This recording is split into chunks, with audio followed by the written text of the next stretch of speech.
poslal na chatu? Ano. Můžu klidně i nasdílet.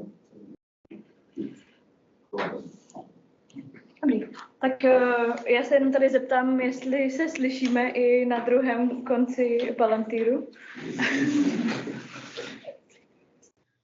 Palantír napřímo. Paráda.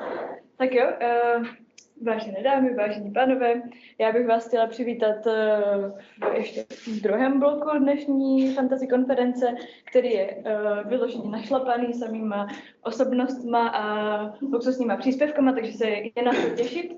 A jako první bych jo, možná se ještě představím. Pardon, že moje jméno je Kateřina Končeková, já jsem absolventka právnické fakulty. Vlastně už se tady zase studuju na doktorském studiu na katedře civilního procesu a dělám spoustu dalších věcí, které vás vůbec nezajímají, takže a s prvním příspěvkem bych poprosila právě Honzu Trančíka, který je taky absolventem právnické fakulty, zároveň je studentem filozofické fakulty Masarykovy univerzity a taky jedním z zakladajících členů právě Collegium Juris Romani. Takže a přijde s příspěvkem Palantír ve světle zákona o elektronických komunikacích. Takže floor is yours.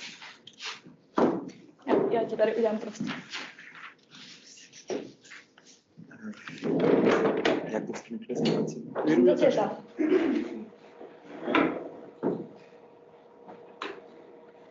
Jinak teda ty prezentace by měly být nahrány snad v těch Teamsech, takže... Prezentace by se měly buď to teď nebo během chvilinky objevit v chatu Teamsu.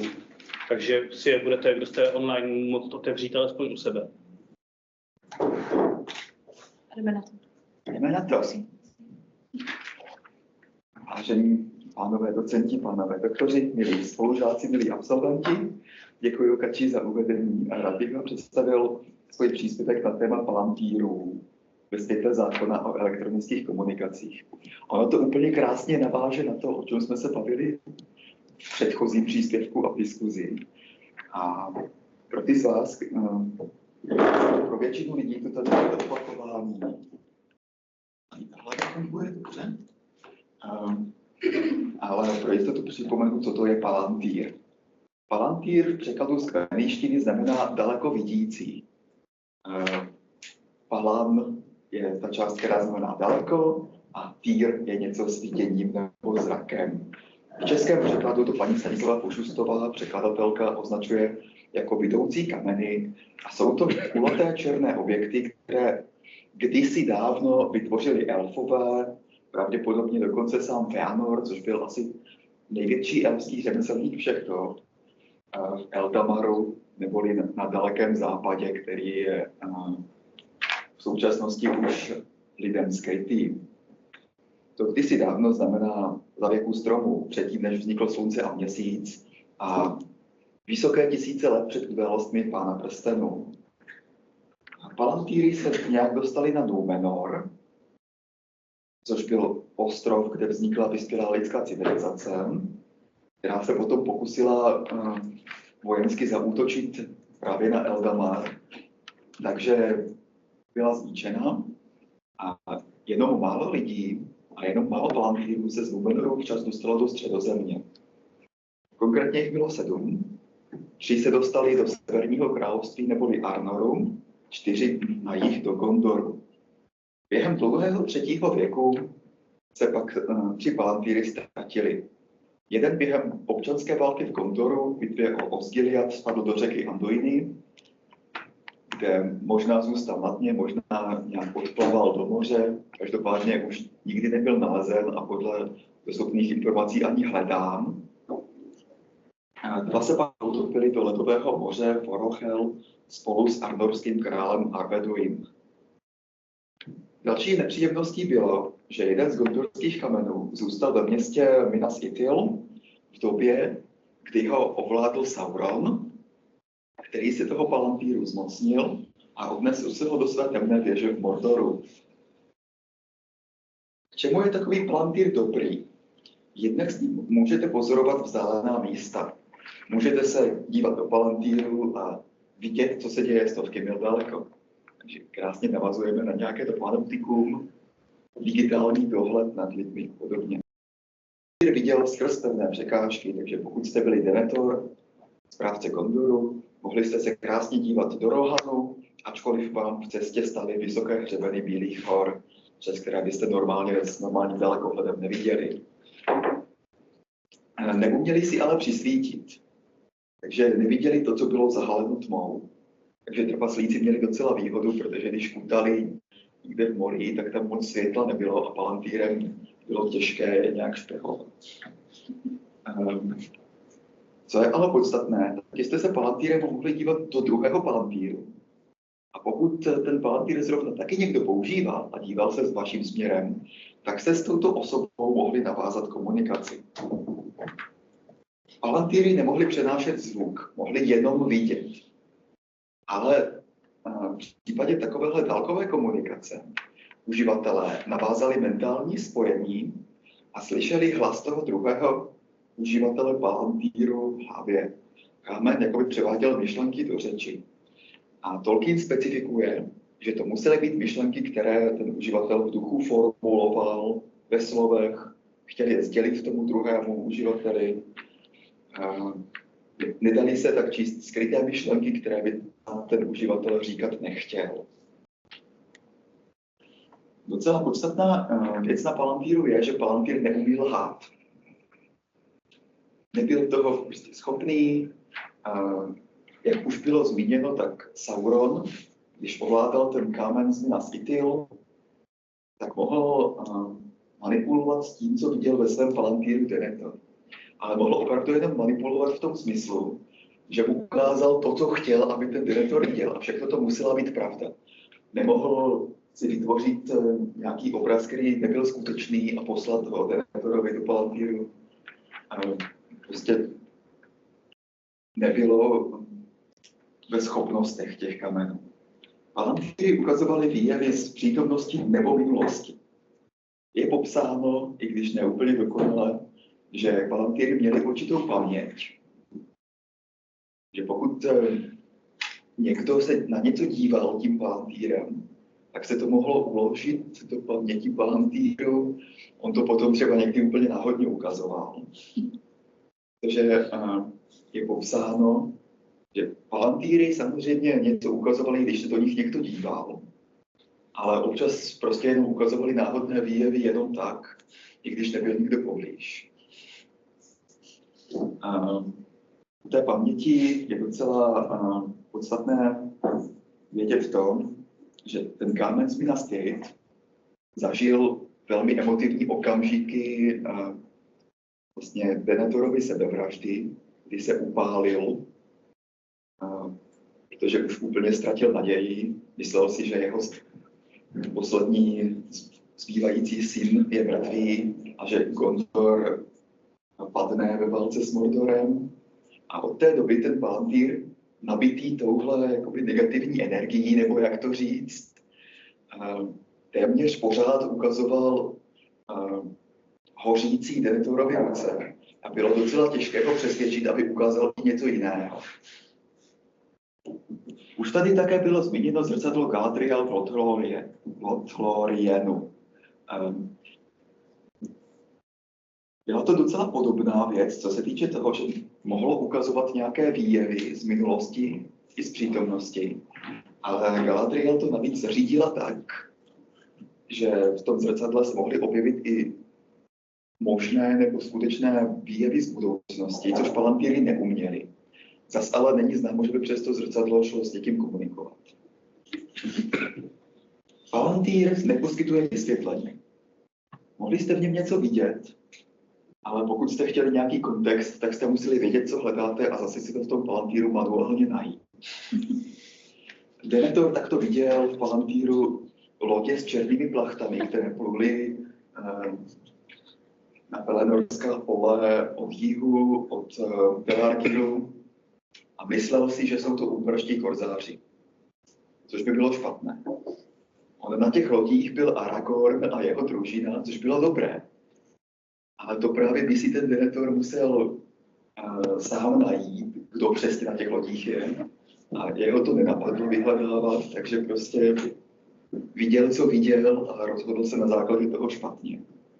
Stejně tak v incidentu, zmíněném v knize Dvě věže, ke kterému se samozřejmě ještě dostaneme. Peregrin Brown si půjčil ten palantýr od Gandalfa tak trošku bez jeho vědomí a podíval se do něj a navázal kontakt se Sauronem. A Sauron v tom momentě nevěděl, co se děje. V podstatě na jeho palantýr zavolal nějaký úplně náhodný pin a on pravděpodobně čekal hovor od Sarumana. A to, že tam je nějaký hobbit na drátě, ho překvapilo. Jinak je ještě asi potřeba zmínit, že palantýry byly různé, měly i různou velikost. Myslím se, že menší měly asi 1 stopu nebo 30 cm v průměru a byly i velké palantýry, které by jeden muž neuzvedl. Lišilo se i jejich oprávnění.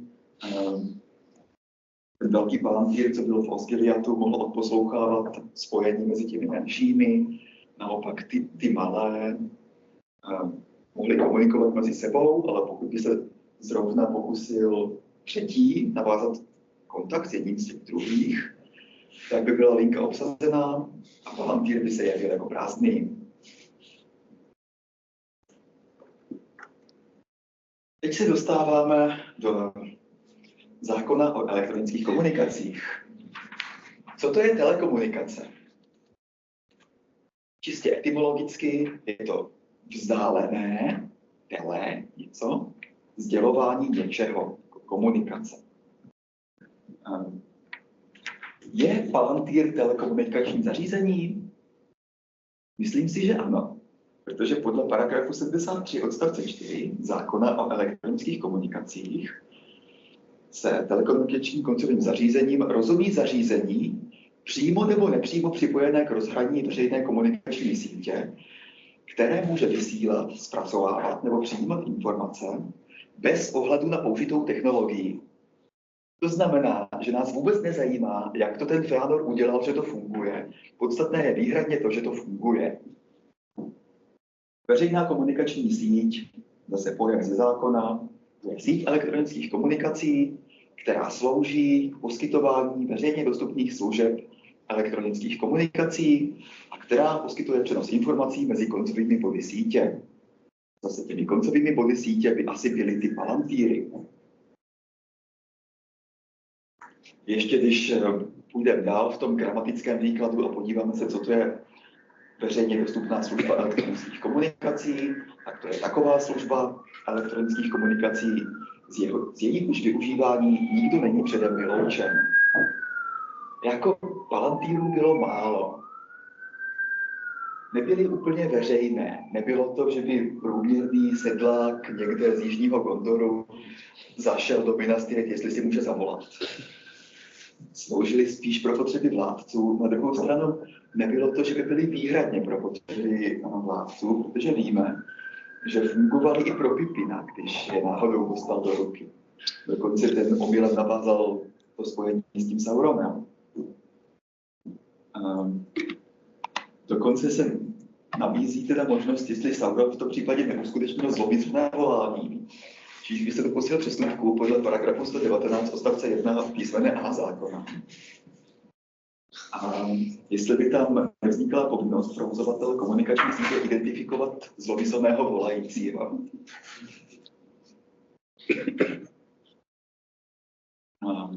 Jak jsem teda uvedl, palantýry komunikují jen mezi sebou. To znamená, že nejde si někoho najít v palantýru, podívat se na něj a poslat mu do hlavy zprávu. Ten člověk musel mít svůj palantýr a komunikovat skrze něj. Kdybychom teda měli jeden palantýr, tak z něho telekomunikační síť neuděláme, ale kdyby jich bylo více, což víme, že bylo původně 7 a potom ještě v době Pána prstenů 4, tak to byla síť použitelná k dálkové komunikaci. Tady se nám potom už otvírají všelijaké právní problémy. Provozování sítě. Teoreticky asi nic nebránilo tomu, aby nějaký gondorský telekom provozoval síť palantýrů pro elektronickou komunikaci. A pokud by tam platilo podobné právo jako u nás, tak by potřeboval povolení k podnikání v elektronických komunikacích. Poplatky podle zákona by se ho netýkaly, protože ty se odvádí za rádiové kmitočty a za účastnická čísla. Ani jedno z toho palantýry, pokud jim nepoužívali. Docela velký problém by byla povinnost umožnit bezpečnostním složkám odposlech a záznam zpráv. Co se toho odposlechu týče, toho byly, jak jsem říkal, schopné jenom ty velké vládnoucí kameny. Oba dva byly v době Pána prstenů už ztracené. Jeden v ledové zátoce Forochel někde na severu, druhý v řece Anduině. Takže bezpečnostní a informační služba Gondoru by nemohla efektivně odposlouchávat komunikaci, pokud by toho bylo potřeba. A co se toho záznamu zpráv týče, to už jsem říkal, že nějakým způsobem bylo vestavěné v těch palantýrech, že si uchovávali záznamy o komunikaci. Ale bylo by asi těžké to z nich dostávat. Takže to by ten provozovatel musel nějak vyřešit. Další problém by vznikl z bezpečností uživatelů. A tady bych se zase vrátil k incidentu s Pipinem, kdy ten dostal v podstatě nevyžádaný hovor od Saurona, kterému se povedlo vnutit svoji silnější vůli slabšímu komunikujícímu. A to by šlo nádherně použít pro nějaký telemarketing, že místo toho, aby Sauron tahal z Pipina informace o tom, kdo je a proč mu volá, tak by ho donutil si koupit hrnce nebo já nevím. A velký problém, co se týče používání palantýru, ale souvisí spíš s tím, o čem už mluvil pan doktor Míšek, a to by byla ochrana soukromí. Uživatel palantýru, kromě toho volání, může vidět cokoliv, na co dopadá světlo. Sice je pravda, že palantýr bylo poměrně těžké používat tak, abyste v něm opravdu viděli to, co chcete. Bylo poměrně náročné ho zaostřit na nějaký detail. Uvádí se, že bylo potřeba velké duševní soustředění, které toho pozorovatele vyčerpává.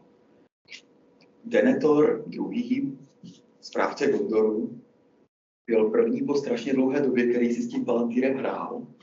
A uvádí se, že právě to způsobilo, že docela předčasně zestárnul. Že on na jednu stranu viděl mnohé věci a na druhou stranu musel se vlastně strašně soustředit, aby viděl to, co potřebuje, a toho unavovalo.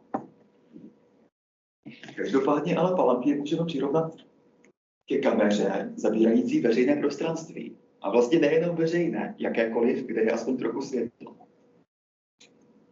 Tolkien k tomu uvádí, že existovala technika nějakého zahalení, shrouding. A když to osoba udělala, tak na místě, kde by měla být, se v palantýru objevila mlha. A to zahalovalo osobu, ne celou lokalitu. Takže i tak by tam vznikaly důvodné obavy z nějakého špehování. A ten provozovatel palantýrové sítě by pravděpodobně musel zase nějak dohlížet na to, co ti uživatelé dělají. A dohlížet na to, aby toho nezneužívali ke stalkingu svých sousedů. Umožnili bychom používání palantýru, řekněme pro širší veřejnost. Byly by s tím asi technické problémy vyplývající z toho, že k navázání komunikace může dojít i náhodně. Takže by tam byl problém s nevyžádanými hovory. A že osoba se silnou vůlí může vnucovat jiné osobě, co v kameni uvidí. Takže by to bylo zneužitelné k všelijaké propagandě. A provozovatel palantýrové sítě by přitom měl velmi omezené možnosti regulace. Takže než bychom mu to povolení k podnikání podle zákona o elektronických komunikacích vydali, bylo by asi potřeba spoustu věcí dořešit. To by bylo asi z mojí strany všechno. Já vám děkuji za pozornost a budu se těšit na dotazy do případné diskuse.